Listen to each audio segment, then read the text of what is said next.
Hello friends, फलव्याच्या यूट्यूबमध्ये channel आहे. आज मी बनवणार आहे भेंडीची भाजी.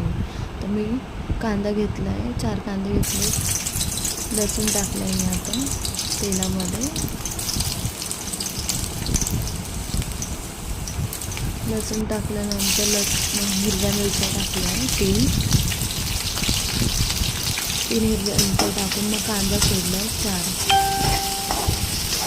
कांद्याला चांगलं परतून घ्यायचं आहे, लाल करून घ्यायचं आहे. जास्त पण लाल नाही करायचं, थोडंच करायचं आहे. आता मी सोडणार आहे भेंडीची भाजी.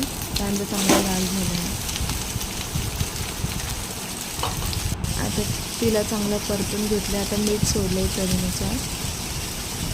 तुम्हाला जेवढं लागलं तुम्ही टाकू शकता. आता मी सोडते हळद. याच्यामध्ये मिरची पावडर वगैरे नाही, फक्त हळदच सोडलं जाते. आता ही कोथिंबीर सोडते मी. गावठी पद्धतीमध्ये कोथिंबीर, एकदम साधी सिंपल भाजी भेंडीची.